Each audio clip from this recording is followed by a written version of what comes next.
Yeah, thank you, Irene, for such a warm introduction. And once again, my name is Mushim. That's a Korean Buddhist name that I received in Toronto, Canada in 1983 when I received Bodhisattva vows and precepts. My secular name is Patricia or Pat, and my family name's Ikeda. So you'll notice that's a Japanese American name. It's a Japanese name. However, I've never been to Japan. I have been to Korea. Go figure. It's just the way it rolled. There are now 17 of us together in this virtual space. And once again, the title of this session is Grounding. And I invite you to just take a moment as I say these words and just mindfully note what we mean by that. Of course, you're all versed in mindfulness, is notice any sensations in your body without judgment. They could be pleasant, unpleasant, or neutral. Just, if you like, connect with your body. Notice any sensations in the body. Maybe some images, a few simple words might appear. So the title of this workshop is Grounding. Centering. And moving forward. So grounding, centering, moving forward. Mindful practices to build resiliency. Our goal is also stress reduction. However, let's put it in the positive. Let's frame it positively. I'd like to just maybe introduce you. If I'm fortunate, maybe you already have these tools in your toolbox. If so, yay you. And to increase maybe our toolkit for increased resiliency, meaning that we're able to self-regulate better on a moment-to-moment basis in order to feel more grounded, more centered, have a clearer flow of energy and meet our goals, whatever they may be. And so let's pause. We'll have time for Q&A near the end. So let's pause a moment, if you like, and recognize, if we can, that we're all doing something very good for ourselves right now. That we're taking care of ourselves in the midst of a time that is probably, I think it's fair to say, a time of maximum stress, and it is going to affect us differently in some ways that are the same, and then according to what our identity categories and communities are, our socioeconomic status, whether we have relatives in India, Brazil, Latin America, some of the areas, I heard Nepal this morning, the areas that are hardest hit right now by the pandemic, and circumstances are in our own life, whether we're taking care of young children and trying to do things with screaming kids running around the house, that sort of thing. We might have our own health problems and have difficulty in accessing healthcare. So we're all deeply affected by this time. So I'd like to invite us all to just take a breath and let's just give ourselves some credit and each other some credit and praise for showing up here. So I'm going to, actually, I'm not going to mute myself because then it'll be quiet, but I'm going to invite you to just give us each other a round of applause, however you like. All right? Yeah. Yay, us. We are awesome. We're awesome because we're here. And I actually really mean that. I mean that. I believe that about myself. I know what I've been through, and you know what you've been through in the past year. It has really been incredibly difficult. Yes, there we got some reinforcement in the chat. Now, I was recently interviewed for Dan Harris's podcast, 10% Happier. It's all mindfulness based. He interviews a lot of Buddhist teachers. And if you wanted to look at that and you like podcasts, it's episode 344, 344. Just, go look at it, and my name is on it. And in it, Dan and I talked about how we can gain skills incrementally. So that hence the whole 10% happier thing. No, we're probably not going to go from being incredibly miserable to the maximum happiness we can conceive of, unless we suddenly have some breakthrough and ascend to or breakthrough to nirvana, which would be great. However, I'm a Buddhist. I don't think it's happened yet. However, 10% happier, pretty good. And that's my method. That's what I'm going to encourage our thinking. Either or thinking, as many of us know, is what's called a cognitive or thought distortion, which occurs often in people experiencing anxiety, depression, and traumatic stress. That very rigid, I'm either happy or unhappy. Hey, how about just 10% happier, 10% more stable, and being able to notice that. Super important in my point of view for us as survival and thrival tools for the year 2021, where we are now. And I hope that you'll agree. Now, I didn't make slides and all of that kind of thing. If you want to jot a few notes, that's fine. I encourage you to relax and trust that whatever you take in that sticks from this workshop will just be what's right and helpful to you. As a Buddhist teacher, I'm not a Buddhist scholar or an academic. I've actually never taken a Buddhist studies course in my life, sorry. But I'm now hanging out with all of these professors of Buddhism, and they've sort of like, Mushim, you have to be with us on Facebook. So I love to study. I'm learning a lot. And so as a Buddhist and as a secular mindfulness teacher, what I've noticed is can we relax and just trust, or at least give it some time, that very small things can often have the biggest and most beneficial effects. It's really not a matter of trying to get a whole bunch of meditation gear and going at it in this like capitalistic, productive way. I'm going to nail this and have another thing to do. You've probably all heard the maxim that's going around: we're not human doings, we are human beings. Difficult, I acknowledge. When the sink is piled high with dishes, the paper is due, all that normal kind of stuff. And if we're going to be able to regulate our nervous systems and get to things done that we want and need to do, achieve our academic and personal goals, we do need, in my opinion, to learn how to just be. And we can do that throughout the day. It doesn't need to be like, oh yeah, I do an hour of mindfulness meditation every morning. If you do, great for you. I never do. I'm often working from morning to night, and I practice these small mindfulness interventions throughout the day as much as possible. So thank you. Again, the goal for today is a gentle exploration for a few mindfulness-based tools to bring more ease and resilience into your life, hopefully.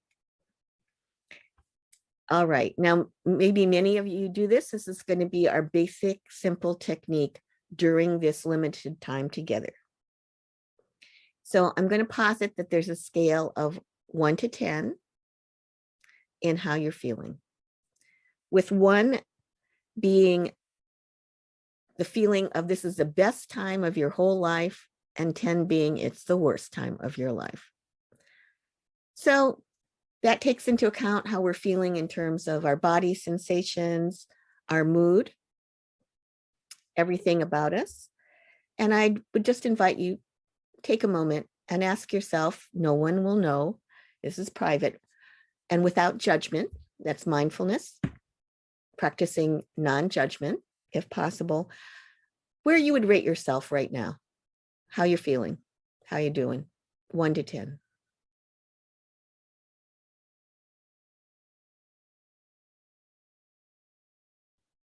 I think I may be around a 6.5, which is not bad. I'm prone to anxiety, so that's my thing. I wake up ever since the pandemic started, and probably before with the climate crisis. The first thing I experience when I wake up is anxiety, which is totally sucks and is unpleasant. So then I start to work on it. But first is noticing it without judgment. If we blame ourselves and we're into that whole thing about like, oh, this is my fault, try to back off and notice that. Awareness of self-blame is arising. Taking out I, me, mine. Okay? And that's a practice. That's a practice, meaning we can get better at it. We'll start out very small and we'll do some mindfulness-based practices. And my goal is to give you some practices that can be done without special gear, without your phone, without anything. So in case of some severe crisis, I would like you to be able to build up this confidence that you have very close to hand. You have a toolkit of things that can be done where you don't need anything except to be alive, which means you're breathing, and to be able to be aware that you're alive and you're breathing, which means awareness of the body and that cognitive processes and emotional processes are occurring. This is my method. You know, you get into some kind of car accident, heaven forbid, or you become ill, heaven forbid. It might be in a situation where one does not have one's meditation cushion and maybe there's been an earthquake and the cell phones don't work. So we're practicing in such a way that we have what we need, and that can give us a feeling of strength and confidence. So we've noticed our mood, maybe rated it from 1 to 10. 1 being best time of life, 10 being worst. And I'm going to invite you to do a practice which is called the relaxing breath. The relaxing breath. These are all neuroscience, trauma-informed, disability-informed practices. And to back up from what Irene said, I'm one of a number of core teachers at East Bay Meditation Center in Oakland. I'm not the one. So we're very collective. We're a collective body. And this is breath-based. If awareness of the breath and working with the breath causes you psychological or emotional discomfort or physical discomfort, I invite you to just back off, relax, and maybe practice some gentle stretching. I do emphasize during this period of time, mindfulness in motion.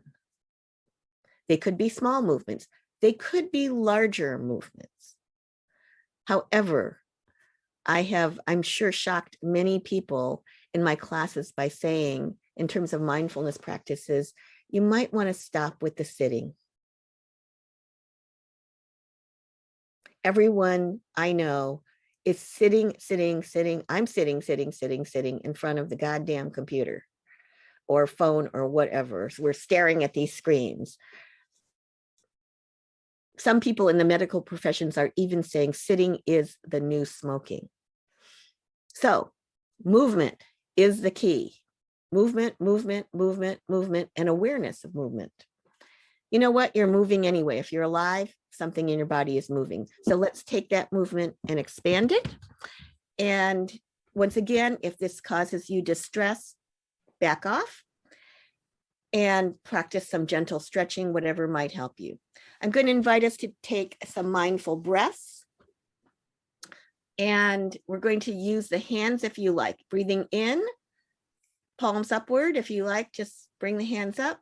Breathing out, pressing down as though there are columns of air under each hand. So feeling a little resistance, pressing down gently, gently, gently. Breathing in and out.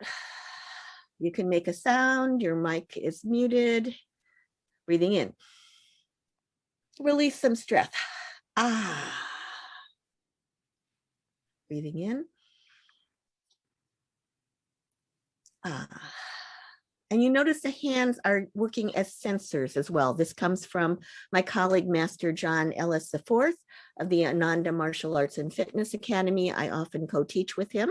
He's a martial arts master here in Oakland. And the hands can help us to increase awareness of, so breathing in. There's a point where the in breath ends and our brain is noticing that. And then we turn our hands over. So we're noticing in breath, turning to out breath. Breathe out. Wonderful. Now, the relaxing breath is, and this comes from the Niroga Institute here in Oakland. They're yoga-based. However, they've taken the term yoga out so that it's not religious, and they can take these practices into governmental facilities, juvie hall, the public schools, anywhere. And this is called the relaxing breath. So the goal is to increase the duration of the out breath slightly or even up to double the time it takes to breathe in. So you can adjust it according to what works for you. Please don't be uncomfortable. We're trying to relax and be more comfortable. And the idea is that by extending the exhale, that brings what's called the relaxation response in the body, which is the opposite physiologically of fight, flight, freeze, flee. I guess flee and flight are the same. Fight, flight, freeze. Yeah, those kind of survival responses. So we're going in the opposite direction of the relaxation response, sometimes called rest and digest. All right, so if you like, breathing in, we're going to breathe in to the count of 3. In, 2, 3, out, 2, 3, 4. In, 2, 3, relax, out, 2, 3, 4, 5. In, 2, 3, out, 2, 3, 4, 5, 6. So you've captured the basic method, and now I'm going to be quiet and invite you to do 2 relaxing breaths, increasing the exhalation to the amount that you feel comfortable, if you like using the counting method. So if you're breathing in 2, 3, it could be out 2, 3, 4, or 5, or 6. And you could also, if that doesn't work for you, breathe into 3 and out to 3. Okay, so we're just going to give it a try. And I'm going to invite you to, once again, drop into the body, use your mindfulness, try to be fully present, let go of the past, let go. It's pretty elemental, human, and connective. So 2 relaxing breaths. If this doesn't work for you, don't worry. I'm going to breathe into 4 and out to 8. You can give it a try if you like. So you notice that's really beginning to slow things down. In, 2, 3, 4, out, 2, 3, 4, 5, 6, 7, 8. One more, I'll be quiet. And relax. And if you like, please rate yourself on that scale of 1 to 10. It's kind of an overall How am I doing scale? And notice if your number has changed. It might have gone up, it might have gone down, it might have stayed the same. We're not making judgments, we're noticing, because this can be a tool that you can use to create your own toolkit for what works for you. And it needs to be done over time. I mean, doing it once, got to do it a few times, give it a try to see overall what works best for you. So if you like, note that. So as a secular mindfulness teacher, I know that, of course, people are trying to use these practices, mindfulness-based practices, to feel calmer, more alert, and more productive in academic and other types of work. Yes, and so I'm quoting the famous jazz percussionist Questlove here, who says that jazz improvisation is the yes and. One musician plays something, another musician is listening deeply and replies musically saying yes to everything you've done, and. So yes and to becoming calmer and all that kind of thing. For me, perhaps the most valuable development in your mindfulness is to get really super clear about noticing when things shift or change in your experience. Starting with very basic noticing and observing with kindness. Please add in the kindness to yourself without trying to fix or necessarily improve anything. We need to start from a baseline. It's really kind of scientific, of basic observation and seeing where are we starting from. For me, again, I told you my thing is anxiety. I do, of course, get depressed. However, luckily so far, not clinically so. However, I'm a kind of an anxious person and come from an anxious family. So what I'm going to be noticing are those really unpleasant sensations of anxiety and whether they've shifted a little. After doing that kind of breathing, do I actually feel more relaxed? In fact, I do, which is why I practice it. It might not be so for you. So again, we're customizing everything. So we're just noticing in very simple ways when things shift or change, and paying more and more attention to that. So let's try another simple practice if you like. And so you've noted where you are on a scale of 1 to 10. If not, take a moment. So again, this is not full body movement, but we'll be introducing some of those as well, which are mindfulness-based movements. And let's start with something more local that we could do if we're in a doctor's office or waiting somewhere where we don't mind if people see us. These days with social distancing, if we're in a waiting room, there's likely to be no one there, so not to worry. And we could do it anytime by ourselves. All right. So I invite you to take your hands, if this works for you, spread the fingers wide. That's kind of a nice little stretch, actually. And then relax them. And then if just shake, and visualize that any discomfort you feel or any negativity or any worry, whatever, is just let it out. That paper that's due, your conflict with your coworker, let's put it aside, shake it out, shake it out, shake it out, just shake it out, shake it out, shake it out, brush it away, shake it out, shake it out. And now some of you may do this already. I think this comes from Qigong and is related to some of our Asian-based systems. Mindfulness meditation comes from Asia. Let's be clear about that. It's from the Theravada or School of the Elders lineage in Buddhism. Very, very old, it is said. So if you like placing the hands palms together, just rub the palms briskly, separate the fingers, but just really rub it up, generate some heat. It's amazing how hot it can be. Rub, and relax, gently cupping the hands over the eyes. If you've got glasses on, take off your glasses and relax, breathe out. Let the shoulders drop, relax.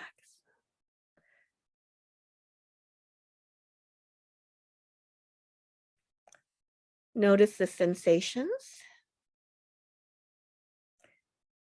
And notice if maybe you get a little like quiet moment in there, kind of very tiny mini spa vacation.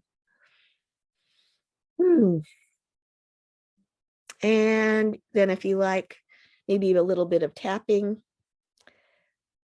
Tap, tap, tap, tap. Some of you may be tappers. And again, Dr. Bessel van der Kolk, one of the leading experts on trauma, says that he uses tapping himself, not in some really prescribed way, just experimentally. You can tap around your jaw to release tension. And he says, we don't really know why it works. It can work in the treatment of trauma, because trauma is like stuck energy. So we're getting the energy unstuck. And actually, I'm listening to my body. So of course, I've got computer, shoulder, and neck. I feel like leaning forward and tapping on the back of my neck. We're going for what feels good to us. Yeah, so exactly. Just adjust it, adjust the pressure, everything. You're custom doing your own tapping. Great. Some basic practices for self-care. You could even do it in a parked car. Let's pause. You know what I'm going to say. Rate your mood and how you're doing. How you feel physically, just the whole thing. How are you doing on a scale of 1 to 10, 1 being best, 10 being worst? So you're giving yourself some information about interventions you can do to help you regulate during the day. So the toolkit is that I'm trying to help us create here. I'm going to give you the goal of it, because I know that you're all super smart people, and I invite you to take the goals and be on this workshop, which is very limited in time, and see if you would like to expand on the goals, which are here. And once again, this is very low tech. I like to make my own signs just to try to relax people. So the goal is, can I use mindfulness as my friend to feel safer, nourished and connected, gently energized, hopeful, and successful?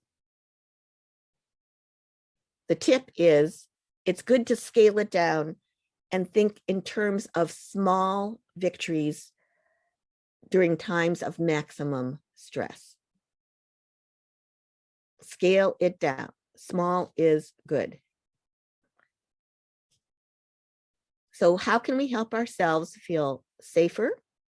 You can interpret that any way you like. It, of course, encompasses many dimensions of body, mind. So you notice I'm not saying safe. That can be some feeling of some ultimate thing. Safer, I mean, who feels safe during a pandemic? Safer, nourished, and connected. And try to go in the direction of being gently energized, more hopeful, and really successful in terms of, again, when I was talking with Dan Harris on the 10% podcast, he said, yeah, he said, some things I'm still not achieving. And in other things, I have learned little by little, and I'm awesome now. So I was like, yes, Dan, yay. So what are things that you've learned and successes you've had where you can really just say to yourself, I am awesome? Very necessary. I feel. I'm also a parent, you can probably tell. So I've raised my 32-year-old son who is Buddhist. Actually, I didn't force that. He did that. And I walked in on him. I did a kind of a secret Zen Buddhist attack on him in high school. He was making tea, and I walked into the kitchen, and without any warning, I said, do you like yourself? He said, yes. just like without any emotion. I said, do you love yourself? He said, yes. And I said, do you think you will ever meet anyone as well loved as you have been? And he said, unlikely, and walked out of the room. I thought, success. All right. So that's the goals that I would like you to consider what your tools are and to make up new tools. Because little things can help a lot. A third grader told me that about meditation. Yeah, if we have little things that can help. I was a kid in Oakland Public Schools who had a bad headache and who had learned meditation and went out on the yard at recess and meditated. I said, did it help? And the child said, it helped a little. And if it helped a little, it could help a lot. I do sometimes co-teach with a colleague named Kitsi Schoen, who's formerly the coordinator of mind-body programs at Kaiser Oakland. And we've taught for people with depression, mindfulness-based strategies. And Kitsi always points out that if we want to get from here, if we're going in this direction into depression, and we want to go in this direction, that we're unlikely to be able to just go forward and make a 90-degree turn and just suddenly go in this totally new direction. So maybe we're still being sucked into depression, but if we begin to alter and take little steps in a new direction, just angle ourselves, little step, little step, little step, angle, keep the goal in mind, we will get there, or we'll get closer. So once again, these are, to my knowledge, these are medically based and scientifically based practices. Time is limited, and I have a few more practices that I want to give us. So this one comes from, though it may not come from, came to my awareness through the very popular now therapist, Resma Menachem, author of, I think, My Grandmother's Hands. And he recommends that we practice orienting ourselves. So using mindfulness very regularly, and this is to counter dissociation and just getting thinking, just up into our heads. And to the point where those stories just keep spinning. We want to stop, try to drop down, but not in the sense of closing our eyes and doing the thing. I'm not into that. You can tell if you are, that's fine. However, for our everyday purposes, let's try to think in terms of, can we go in the direction of feeling safer? So I'd like you to pause and notice, how safe do I feel in this moment?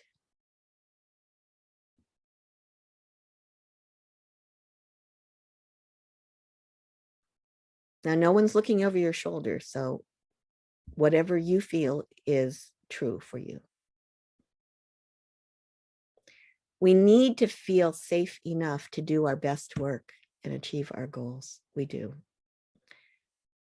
So I'm going to invite us to practice this basic centering and grounding technique. And this is now being increasingly recommended in trauma-sensitive mindfulness, David Treleaven's work. When we finish meditation, instead of, if our eyes are closed or even if they're open, suddenly like, whoa, now I'm not meditating, to notice a transition is happening, change, once again, a shift is going to occur from mindfulness meditation to what we might call more relaxed, open mindfulness. It's all mindfulness. So what we do that by is we take a moment, and just take a moment where you are and look around. Look around your space in a relaxed way. Breathe. Don't forget to breathe, and stretch if you like.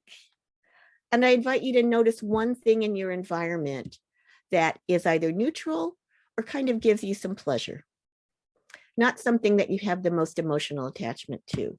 And I'm going to give you an example of, I've taken in the morning to making some tea for myself. I love tea. And I got this, since you're Buddhist studies people, this is like a little teacup with, it's Bodhidharma, as you see, and some calligraphy. I really like it. Fits my hand well. It feels good. So I know the tactile sensations. It's got these dents in it. It's production pottery, but very nice. And I've started using, instead of a metal spoon, this wooden spoon, because I like the way it feels. It's giving me some pleasure, again, tactile feedback, and just a little dopamine buzz of, hey, Mushim, you're doing something nice for yourself, something aesthetic. My training is as a poet in the fine arts. I enjoy art. I like beautiful things. And so I'm trying to introduce these little interventions more and more into my life without having to spend extra money necessarily. But whatever it is, please notice and surround yourself with objects and things that you can notice that when you look at them, you're giving yourself a treatment. Actually, you're giving yourself a mindfulness-based treatment to help increase maybe that number on the scale from 1 to 10. If you bump it up by half a point or a point, yay me. We're not talking about going up 3 or 4 or 5 points. We're talking about lots of little things that can help. All right. So in ending before Q&A, I'm just going to invite you, if you like, to do a few larger movements. Again, this is from the Dynamic Mindfulness Techniques. You can find them on YouTube from Niroga Institute, Niroga. I studied yoga in their studio for a number of years, and I took some of their trainings. And if you have a practice of yoga, you'll recognize them. However, we're not going to use the word yoga because it's religious. We'll say these are dynamic mindfulness. It's yoga, actually. And we don't need to call it that, since yoga is much bigger than the asanas. All right. So if you like, I invite you to stand, or you can remain seated. And sorry, I live in this very small space. It's the best I can do. I've heard that people can help me if I project my voice, and I'll just try to back up a tiny little bit and just invite us to do some gentle twisting. If you have a spinal injury, adapt or refrain and do another stretch. Just begin, just twist left to right. Breathe out. Don't forget to breathe. Relax, relax. Let the shoulders down, relax. Okay, and if you like, now raising, look at me, raise your elbows and put your elbows up and do the twist in that way. And now we're going to add the breath if this works for you. And we're going to, as we reach the midline, breathe out, and you can do it with a big puff of air. So I'm going to demonstrate. So I'm going to breathe in as I go one way and out. In, out, in, out.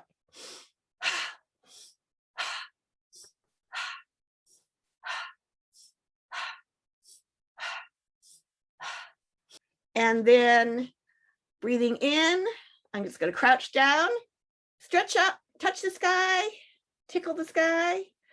Breathing out, relax, relax your shoulders. Breathing in, up, stretch up, and relax down. Okay, and then if this works for you, don't lose your balance. A simple forward, we'll just do a mild back bend, and we've gone side to side, we've gone up, let's go down and a little bit back. Again, don't injure yourself. That's rule number 1. So just a little bit of a back bend, however you'd like to do it.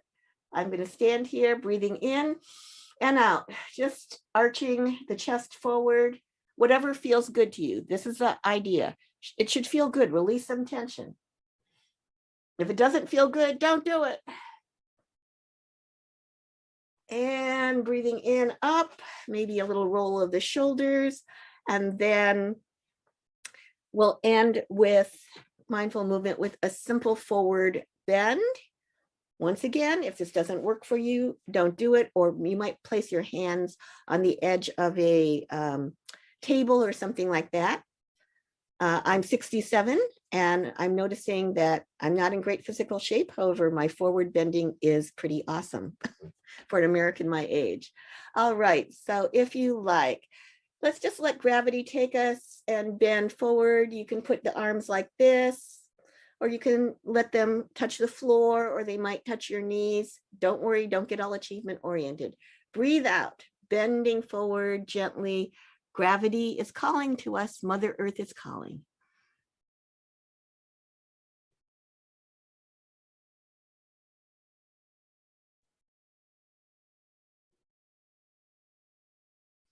And when you're ready, rolling back up.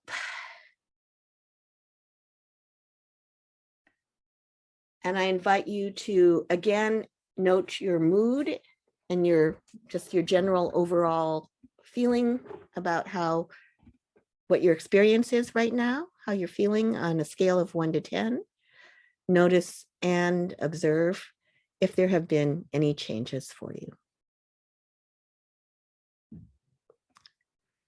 Thank you so much. These are all simple practices, and sometimes we're smart people. I do actually have some academic training. I have a master's degree. So sometimes very cognitive type people are like, yeah, I know that. That's too simple. Give me something more. Whereas that may be true, my observation is again, as my colleague Kitsy, who's a very experienced mindfulness meditation practitioner, has worked a lot with depression. She is a psychotherapist, has said, simple to learn, hard to do. So for myself, I'm always asking myself, yeah, I know all this. What am I actually doing? Am I doing it with gentleness and kindness? And here's the key, finding a way to get support so that I continue the practice day to day and notice how it's helping me. Thank you so much. This is just a wonderful group. I can feel you. And we now have time for a few questions, or I'd also like to hear very briefly if you had some kind of experience with these simple exercises and what your experience was. Was it helpful? Was it not helpful? How was it? Did you have any little aha moments?